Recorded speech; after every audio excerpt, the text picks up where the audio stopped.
Eh ben, il est actuellement 7 heures du matin. Et bon, bah. Aujourd'hui, je viens d'apprendre, petit message, comme quoi il n'y avait pas cours. Enfin, ce matin, du moins. Donc bon, ça laissera un petit peu plus de temps pour travailler sur le reste. Et puis voilà, c'est parfait. Bon, c'est tout bon, on est prêt. Toilette effectuée. On est propre. Puis voilà, on est habillé, donc je vous montre l'habit d'aujourd'hui. Voilà. Comme les gens aiment si bien dire, l'outfit of the day. Et puis donc ça fait plaisir, ça fait plaisir.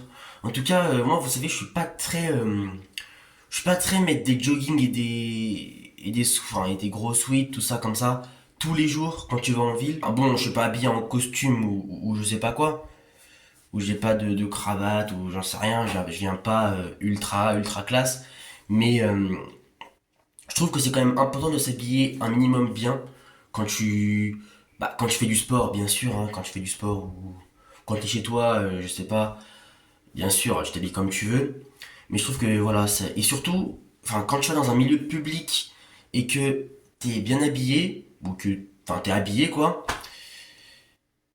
et bah, ça augmente, je trouve, ta confiance en toi et tu te sens mieux en fait, tout simplement. Un habit, c'est quelque chose, du coup, c'est à toi, tu montres quelque part qui t'es de par tes habits. Donc, je trouve que c'est important. Voilà. Vous savez, selon Schopenhauer, grand philosophe connu pour son pessimisme, la vie oscille comme un pendule entre la douleur et l'ennui. Alors j'aimerais rajouter quelque chose à cette citation. Dans le livre que je lis, il est dit que comme le yin et le yang, du chaos peut naître l'ordre. Et à ce que j'ai vu sur la chaîne Vétérans de France, avec les militaires qui parlent de leur histoire, donc ce sont ces militaires-là qui ont vécu des histoires traumatisantes, qui ont vécu des choses horribles, qui ont vécu aussi, par ces choses horribles, de très belles choses, qui ont vécu des amitiés où, oui, où le fait d'être récompensé avec la Légion d'honneur, ou le fait, pas de devenir connu, mais le fait d'être reconnu par les gens, bon, et en fait c'est un mal pour un bien. Et ce que je tire du coup de ces trois choses, donc Schopenhauer, mon livre et les militaires, c'est que, du coup, comme le dit le livre, eh bien du chaos peut bien être l'ordre, ou du mal peut bien être quelque chose de bien, du mal naît quelque chose de meilleur, naît quelque chose d'incroyable en fait. Et vous savez cette leçon que du de l'effort ou de la difficulté naît quelque chose de bien meilleur, je l'ai déjà expérimenté avec la guitare ou le sport par exemple. La guitare, au début vraiment, j'ai failli arrêter la guitare, hein. J'ai failli arrêter la guitare. Je crois à ma première année ou deuxième année, j'avais plus envie puisque ça me saoulait. Et puis à force de continuer, et j'ai développé vraiment des compétences, mais j'ai vraiment aimé la guitare. Et j'ai vraiment pu développer un bien dans le sens où mes capacités, où j'ai développé du coup des capacités de guitariste. Donc là par exemple aujourd'hui, je suis quand même à l'aise cet instrument et c'est une compétence qui je pense peut beaucoup me servir.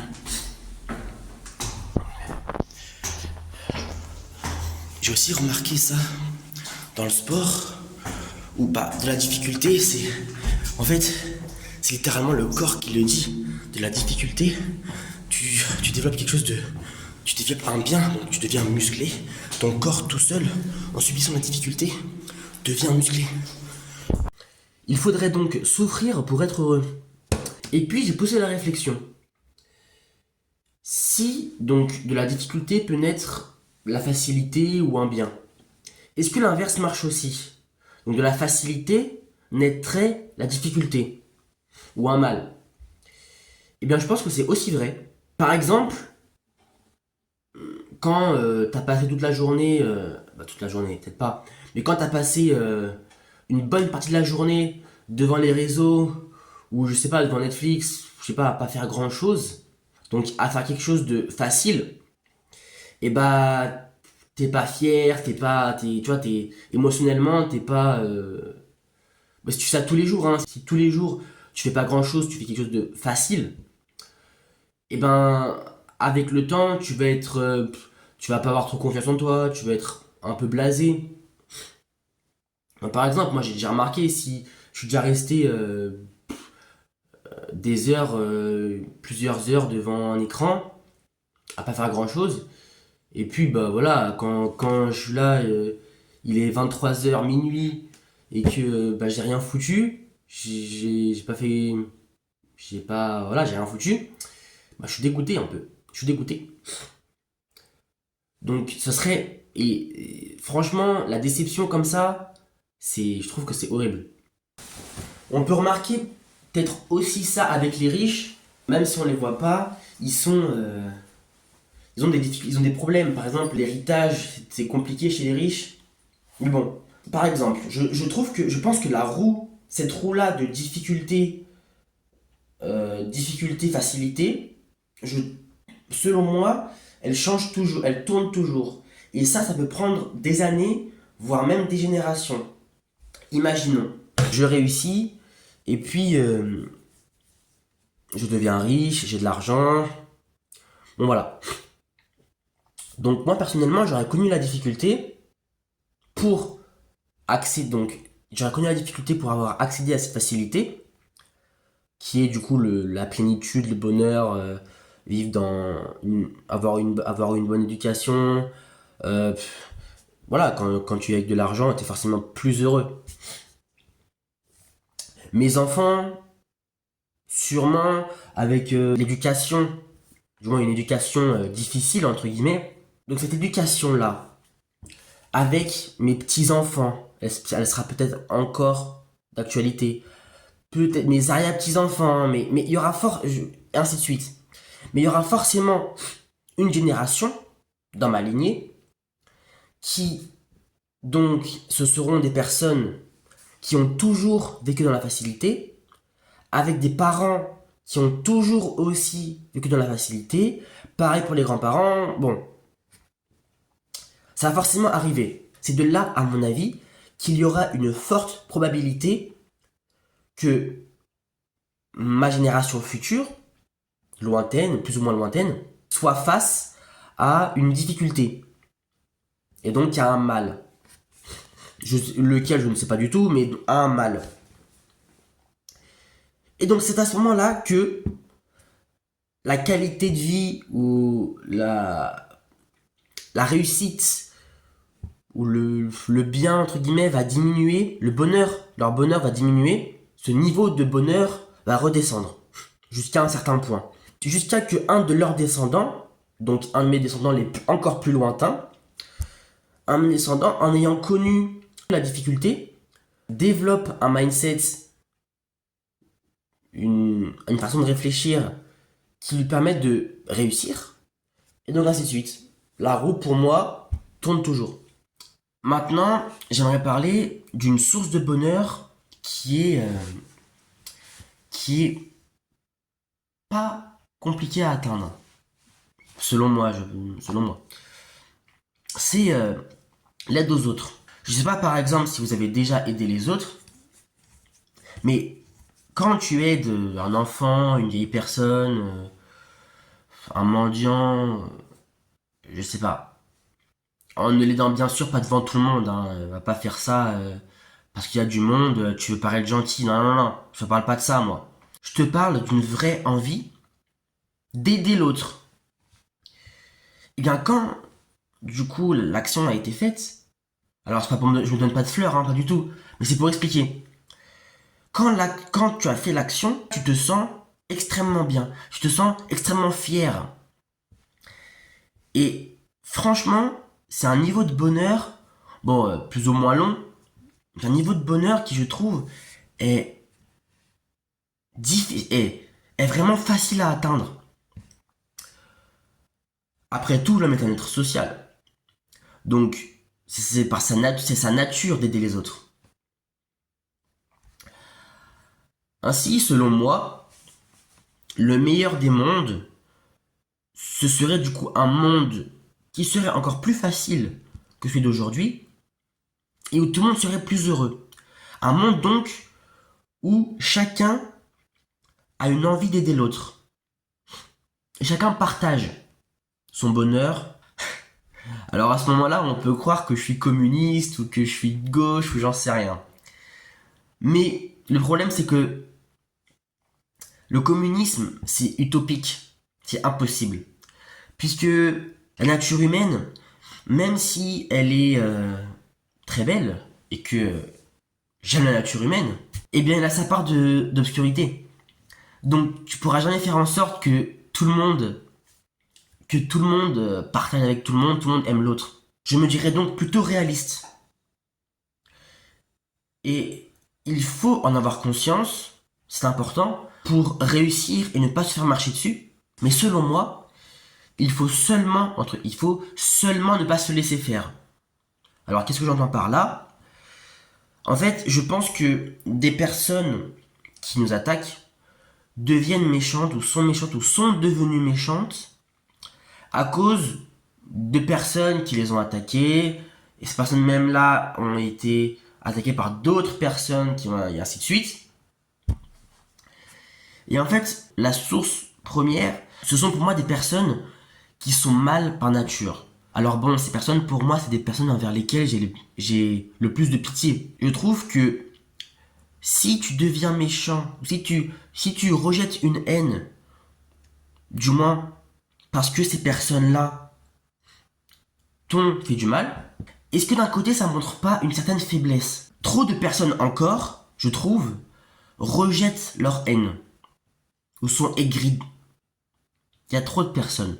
Ainsi, je me dirais réaliste, mais optimiste. Optimiste, réaliste, réaliste, optimiste, optiliste, j'en sais rien. Donnez-lui le nom que vous voulez.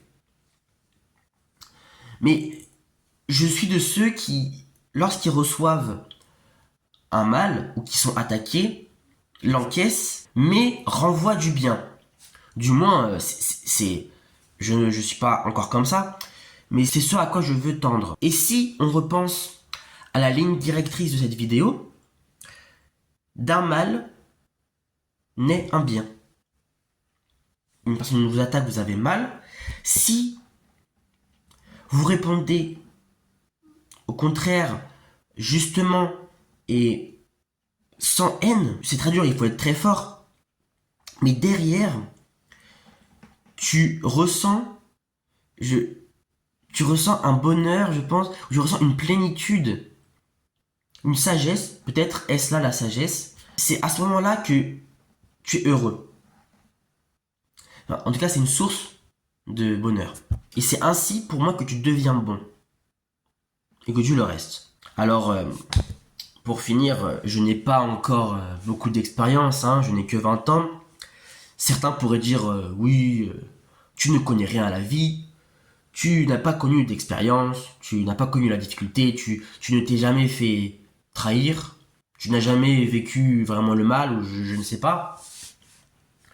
Ce à quoi je répondrais, tu ne me connais pas, tu ne sais pas qui je suis. Il y a des petits de 10 ans, par exemple, tu vas voir, je sais pas où, il y a un petit de 10 ans, il peut avoir vécu bien plus de mal que tu n'en as jamais eu. Et c'est peut-être ça, petit aparté, c'est peut-être ça qui peut faire qu'il sera meilleur que toi, puisqu'il a vécu plus de mal que toi. Et bon, c'est très... je divague un peu. En tout cas, donc devenir une personne comme je viens de la citer, c'est peut-être un rêve. Mais je sais que entre le rêve et la réalité, il n'y a que l'action. Donc, est-ce que je suis optimiste? Trop optimiste?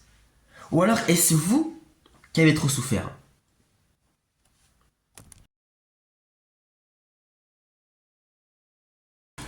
Bon, eh bien je rentre de la salle et puis je me fais la remarque d'aller au Auchan.